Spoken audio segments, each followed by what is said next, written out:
The Omnioculus PvP build is currently one of the strongest PvP builds out there, especially for endgame stuff like Trials of Osiris. However, it's not as simple as sticking on some stompies and becoming a better version of yourself. The build requires some level of build crafting in terms of stat distribution. Its playstyle is very different to what a lot of players are used to, and there are many variations on it which aren't well explained elsewhere. Once you understand the variations on this build and which build suits which scenario and player type, then it becomes a lot easier to start slaying out with this build.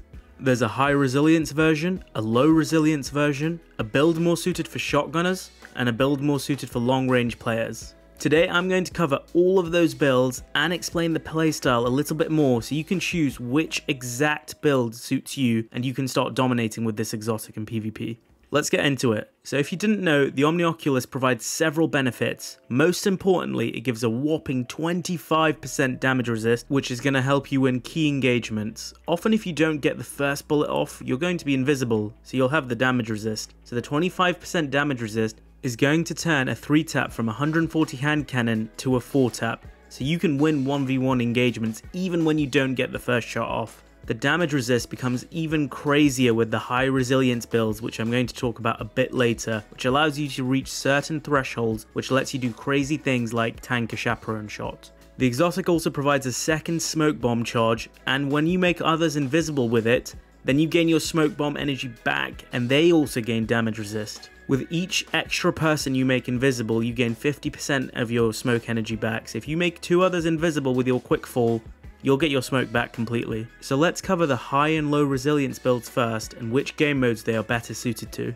The most common build covered by others is the high resilience Omnioculus build, and the key stat to reach here is 90 resilience. Why is this? Well, with the damage resist from Omnioculus and the health threshold at 90 resilience, you can survive many meta weapons. You can survive a chaperone headshot while invisible, you can survive 2 sniper rifle body shots from an adaptive frame, such as the Eye of Sol or Beloved. It also makes the main ingredient require an extra bolt to kill you. I've already said how you can survive 3 hand cannon headshots, well you can survive 2 crits and 2 bodies with this as well. And I'm sure plenty of other key meta weapons have their TTK shifted dramatically from the resilience and the damage resist. The focus of the high resilience build is to use invisibility and damage resist to close the gap between you and the opponent. Because you're able to survive that 1 extra shot, you might be able to get an extra 4-5 meters closer to your opponent, which is the difference between a 1-hit KO or you dying for that round. Where the high resilience build really shines is when you adopt the ape mentality. As you're sacrificing a lot of recovery here for that high resilience, you don't really want to engage in too many long range primary battles here. You want to close the gap, kill 1 person, and then take your time and reevaluate. Once you've created that 3v2 scenario for your team, you can generally take your time a little bit more and let your teammates catch up so the low recovery of this build doesn't hurt as much.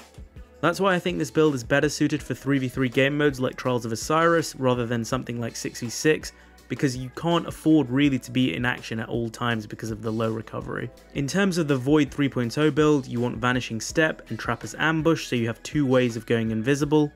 For the fragments, I went for Echo of Dilation for the increased sneak speed when crouching and the stat boost you get from it, Echo of Persistence for the longer invisibility, which is key, and then the final fragment is for your own personal preference, but I chose the one that gives you 10 resilience as I needed it for the high resilience build.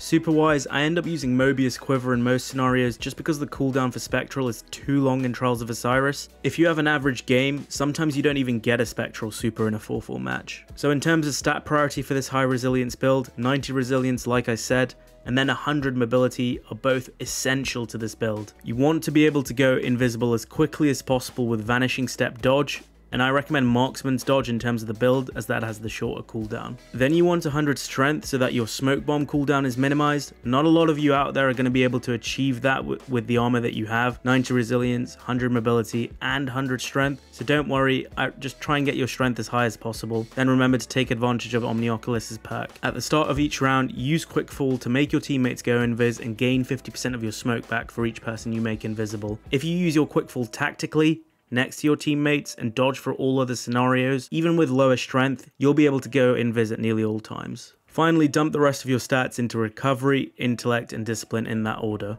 This high resilience build with low recovery isn't going to suit everyone, so let's cover the other version. The high recovery and low resilience version, in my opinion, is better suited for 6v6 game modes or even survival, where respawns are quick and you need to be able to get back into the action quickly. Some players may prefer this build for Trials as well. It's going to take some using of both versions to figure out which suits you better. In terms of the Void 3.0 build, it's identical to the other one, but instead of Echo of Leeching in for the 10 resilience boost, I went for Echo of Obscurity for the 10 recovery boost instead. But if your armor is good enough, then Echo of Leeching for the melee regeneration is going to be better. Stat priority, 10 mobility is still number 1, and then 10 recovery. Finally, you want ideally as close to 10 strength as possible as well. Then dump the rest into intellect, resilience, and discipline. The stat composition here is probably a lot more traditional for a lot of invis hunters out there. 10 mobility, 10 recovery, and 10 strength, a lot of you are going to have already. Or close to that anyways. This high recovery build is probably better suited for a more balanced playstyle between primary and special weapon. If you want to ape, I still recommend the high resilience build more. So now you've chosen between high resilience versus high recovery, you want to decide whether you want your special weapon to be a shotgun or something a little bit more long range. The most common loadouts utilize something like Lord of Wolves, Duality, or Chaperone to close the gap while invisible and then quickly obliterate the person up close in 1v1. Lord of Wolves with the high resilience build is ridiculously strong, especially in Trials of Osiris. Primary wise, a hand cannon such as Fatebringer, AS Luna, Palindrome, or any legendary pulse rifle like Peace of Mind works really well here to pair with a shotgun. If you're someone like me and you find yourself straight lining probably a little bit too much with a shotgun and you prefer a longer range weapon loadout, then the build I recommend is Drang paired with Arbalist or Drang paired with a sniper. Drang is ridiculously powerful, has an impressive TTK, can be used to ape as well as defensively while backpedaling. Drang as a sidearm works incredibly well with Omnioculus to invis ape, and then your sniper or arbalist is going to provide long range options to flank and get picks. This longer range loadout worked incredibly well even with the high resilience and the high recovery builds both. So there we have it guys, the Omnioculus build that's taking over the Crucible, but here we have nearly all the variations of it. Go try out each one in the Crucible, then go try it out in Trials of Osiris, play around with the different versions and find which one suits you the best. This build is absolutely busted and I'm expecting it to get some sort of tuning sometime soon. If you find any of this helpful, then remember to like the video and subscribe to the channel for more upcoming Destiny content. I'm Mr. On It and that's it for today. Peace out guys.